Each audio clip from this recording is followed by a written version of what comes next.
અત્યંત દુઃખ સાથે કહેવું પડે છે કે આપણું ગુજરાત, મહાત્મા ગાંધીજીની જન્મભૂમિનું ગુજરાત, જૈનોની તીર્થભૂમિનું ગુજરાત, ભગવાન સ્વામિનારાયણની કર્મભૂમિનું ગુજરાત કહી શકાય એવા ગુજરાતમાં દારૂબંધીને પાછલા બાળને છૂટ કરી દેવાની જે પેરવી ભારતીય જનતા પાર્ટીની સરકાર કરી રહી છે એનાથી હું વ્યથિત છું.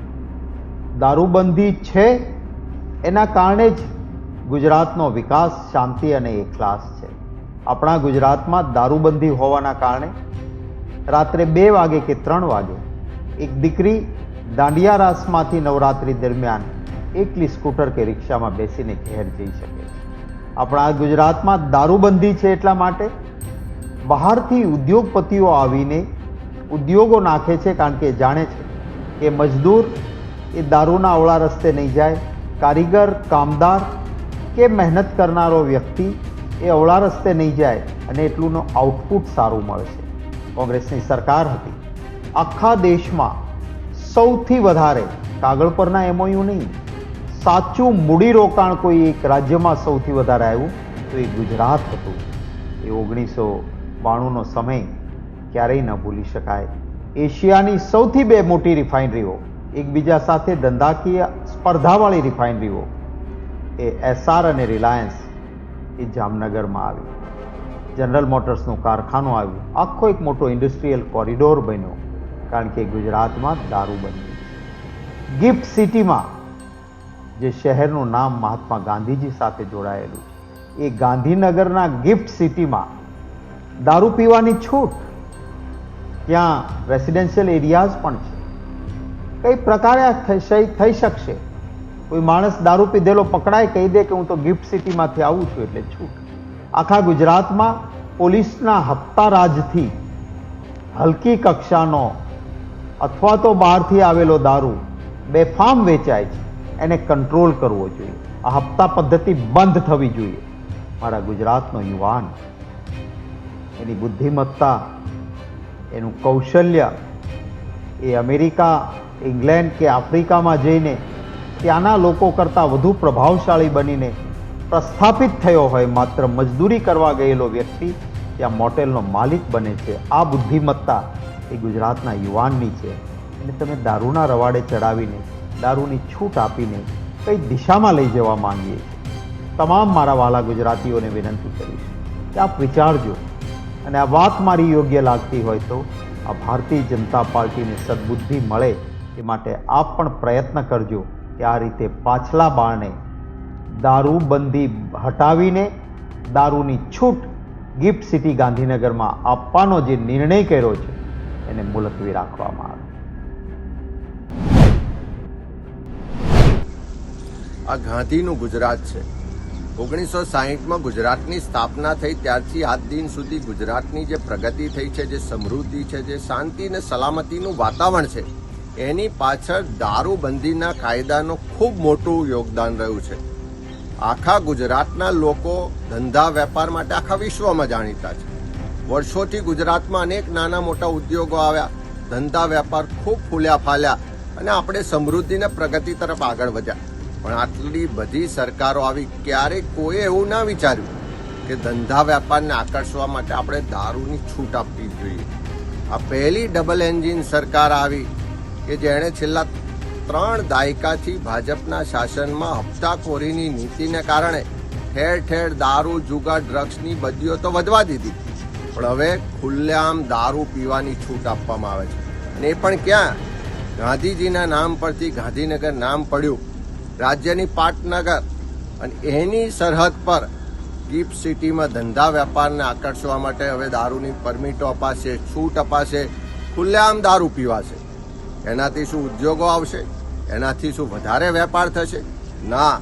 જે રીતે ખુલ્લેઆમ દારૂ, જુગાર, ડ્રગ્સથી યુવાધન બરબાદ થઈ રહ્યું છે, આવનારા દિવસોમાં લોકોની હિંમત ખુલશે ને આ બધી વધારે વધશે. આજે તમે ગાંધીનગર ગિફ્ટ સિટીમાં છૂટ આપી છે, કાલે તમે કહેશો કે કેવડિયામાં સ્ટેચ્યુ ઓફ યુનિટી પર પ્રવાસીઓને આકર્ષવા છે એટલે ત્યાં છૂટ આપવી છે, રણોત્સવમાં પ્રવાસીઓને આકર્ષવા છે એટલે ત્યાં છૂટ આપવી છે, સુરતમાં ડાયમંડ બુર્સમાં વેપારીઓ આવે છે તો ત્યાં છૂટ આપવી છે.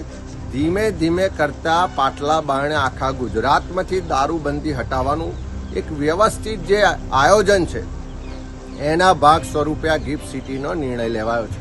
હું માનું છું કે આ નિર્ણય દુર્ભાગ્યપૂર્ણ છે.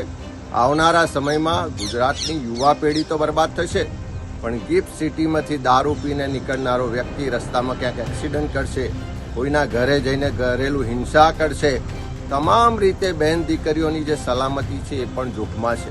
ત્યારે મારી તો સરકારને સ્પષ્ટ વિનંતી છે કે સરકારના મુખ્યમંત્રી મૃદુ ને મક્કમ છે એવી જાહેરાતો થાય, પણ આ નિર્ણય જોતા એવું લાગે છે કે દાદા મૃદુ રીતે મક્કમતાથી દારૂબંધી હટાવવા તરફ આગળ વધી રહ્યા છે, અને જે ગુજરાતના હિતમાં નથી, ગુજરાતીઓના હિતમાં નથી.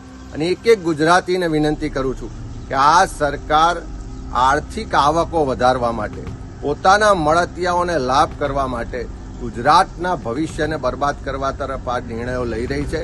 ત્યારે આપણે સૌએ આગળ આવવું પડશે. અને આ ગાંધીનું ગુજરાત છે, અને આ ગુજરાતની અસ્મિતા દારૂબંધી સાથે જોડાયેલી છે. ત્યારે આ દારૂબંધી હટાવવાના નિર્ણયો કોઈ પણ સંજોગોમાં ચલાવી ના લેવાય, એનો આપણે સૌએ સામૂહિક વિરોધ કરવો જોઈશે.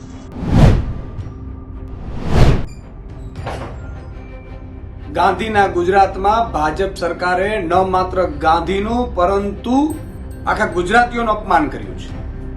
મહાત્મા ગાંધીજીએ ગુજરાતમાં દારૂબંધી માટેની ભલામણ કરેલી, ત્યારથી ગુજરાતમાં દારૂબંધી છે. પરંતુ ભાજપ ધીરે ધીરે દારૂબંધીને છૂટી કરવા માટેના પ્લાન ઘડી કાઢ્યા છે. તમે વિચાર કરો, મુખ્યમંત્રીના બંગલાના 15 કિલોમીટરની રેન્જમાં આવેલું ગિફ્ટ સિટી, જ્યાં દારૂની છૂટી કરી દેવામાં આવી છે, જ્યાં કર્મચારીઓ, અધિકારીઓ, મુલાકાતીઓ દારૂ પી શકશે. અને એનાથી 15 કિલોમીટર તમે આ અમદાવાદમાં આવો તો દારૂ ઉપર પ્રતિબંધ છે, FIR થશે. આ થઈ શું રહ્યું છે? ગુજરાતીઓનું અપમાન છે, માતા બેન દીકરીઓનું અપમાન છે.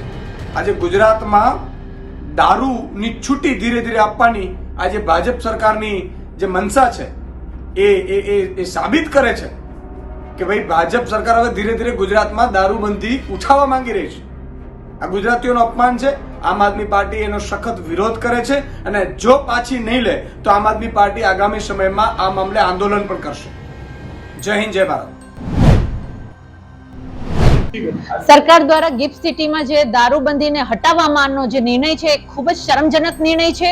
ગુજરાતની માતાઓ બહેનોની સુરક્ષાનો વિચાર કર્યા વગર સરકારે જે નિર્ણય કર્યો છે, માત્ર ને માત્ર ક્યાંક ને ક્યાંક ગાંધીના ગુજરાતમાં દારૂની રેલમ છેલમ વધારવા માટેનો નિર્ણય છે.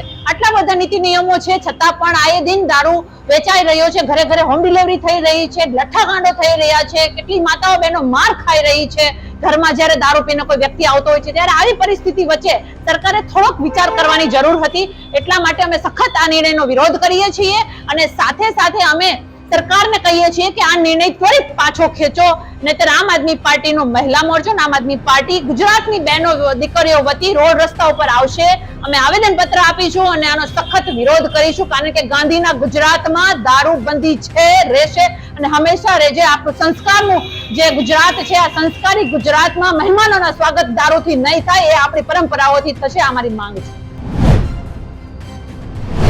ગાંધીજીના ગુજરાતમાં આપણે બંધારણીય રીતે દારૂબંધીનો કાયદો અમલમાં હોય ત્યારે ગુજરાત સરકારે દારૂડિયાઓને છૂટ આપવા માટે અને બુટલેગરોને મોટો ધંધો થાય એ માટે કરીને ગાંધીનગર ગિફ્ટ સિટી ખાતે દારૂ પીવા માટેની છૂટ આપી એ ખરેખર નિંદનીય છે. કોઈ પણ માણસ ક્રાઇમ કરશે, કોઈને નુકસાન કરશે, દારૂ પીધેલો પકડાશે તો સમગ્ર ગુજરાતની અંદર એક જ વાત આવશે કે અમે ગિફ્ટ સિટીની અંદર દારૂ પીધું છે. ત્યારે હવે ગુજરાતના દારૂડિયાઓને અને બુટલેગરોને જે માઉન્ટ આબુ અને બીજા રાજ્યોમાં જવું પડતું હતું, એના બદલે ગુજરાતની અંદર જ વ્યવસ્થા મળશે. આ ગુજરાત સરકારે જે એક ગુજરાતને કલંક કરવા માટેનો નિર્ણય લીધો છે, એ બાબતને અમે વખોડીએ છીએ અને એમને વિનંતી કરીએ છીએ, ભગવાનને પ્રાર્થના કરીએ કે આવા લોકોને સદબુદ્ધિ આપે, ગુજરાતની અંદર કાયદો અને વ્યવસ્થા જળવાય, બેન દીકરીની સુરક્ષા જળવાય અને ગાંધીજીના ગુજરાતને કલંકિત કરવાનું કામ ન કરે એવી ગુજરાત સરકાર પાસે અપેક્ષા રાખીએ છીએ.